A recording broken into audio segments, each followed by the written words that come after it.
Bismillahirrahmanirrahim. Assalamualaikum warahmatullahi wabarakatuh. Namanya adalah Kurdiah binti Amr. Masa kelahiran dan kematiannya tidak diketahui.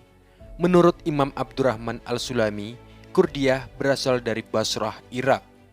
Ia mengatakan, sebagian besar hidupnya dihabiskan untuk melayani seorang sufi besar wanita di zamannya, Sya'wanah Al-Ubullah. Untuk lebih mengenal tokoh ini, Imam Al-Sulami menulis dalam kitabnya, melayani seorang ulama atau wali meninggalkan kesan berbeda dari sekedar melayani orang kaya atau pejabat. Pengabdiannya tidak didasarkan pada nilai dan angka, tapi pada bukti atau bakti yang perlahan-lahan mendidik ketulusannya. Pijak landasan inilah yang membuatnya tercerahkan. Ia mengambil pelajaran dari berbagai peristiwa, interaksi, dan pergaulannya dengan Sya'wanah. Ia menyerap banyak hal, mengambil banyak sisi, dan memahami banyak persoalan. Tentu, hal ini mungkin terjadi karena keluarbiasaan Sya'wanah. Ia menampilkan dirinya apa adanya, tanpa menambah citra agar terlihat baik atau menghias diri agar terlihat pantas. Ia hanya berperilaku sebagaimana hati menggerakkannya. Karena pencitraan perilaku tidak akan mudah menyentuh hati secara tetap. Jikapun ia berhasil menyentuh, sentuhannya akan menetap sesaat saja. Melihat perubahan yang terjadi di diri Kurdiah, seseorang bertanya kepadanya, "Apa yang mengenaimu dari berkah melayani Sya'wanah?" Kurdiah menjawab, "Aku tidak lagi mencintai dunia semenjak melayaninya. Aku tidak lagi menaruh perhatian pada rezekiku. Pandanganku tidak lagi kagum terhadap seseorang dari para penguasa dunia karena ketamaanku padanya. Aku tidak pernah lagi memandang rendah seseorang pun dari kaum muslimin."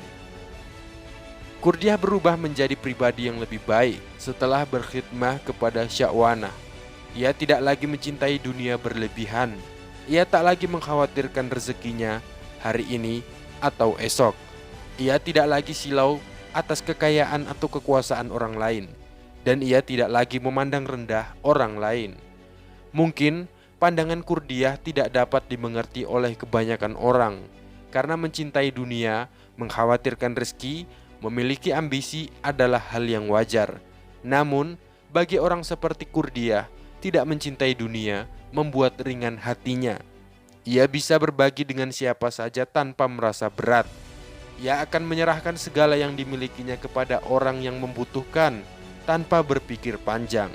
Seperti yang dilakukan banyak sufi lainnya, dunia, harta benda, dan ambisi hanya berada di tangannya, tidak di hatinya.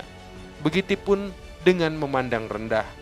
Orang yang gemar memandang rendah akan terjebak dalam subjektivitas yang tidak adil, sebab pandangannya akan berbasis pada atribut-atribut tertentu. Misalnya, jika orang itu miskin, ia pasti buruk. Jika orang itu bodoh, ia pasti tidak beradab, dan lain sebagainya. Cara pandang seperti ini membuat sekat di pikiran manusia. Karena itu, Kurdiah mengatakan, ia tak pernah lagi memandang rendah muslim lainnya. Karena atribut-atribut negatif tertentu, ia membebaskan pandangannya karena sejatinya mereka adalah makhluk ciptaannya. Memandang rendah mereka sama saja dengan memandang rendah penciptanya. Jadi, jangan salah artikan ucapan sebagai diam tanpa usaha, tapi pandanglah ucapannya sebagai pasrah tanpa tanya dan usaha tanpa keluh. Artinya, ia tetap berusaha dengan hal untuk meraih kehalalan sesuatu. Tapi itu bukan tujuan. Tujuannya adalah untuk menggapai ridha Allah. Dan bagaimanapun ia bisa memanfaatkan apa yang telah dicapai dan dihasilkannya. Lalu dapat dengan adil memperlakukan manusia tanpa memandang mereka dengan tatapan merendahkan. Untuk itu, dibutuhkan hati yang lapang dan dermawan agar tidak mudah teralihkan oleh bisikan duniawi, sehingga urung berbagi. Wallahu alam bishawab.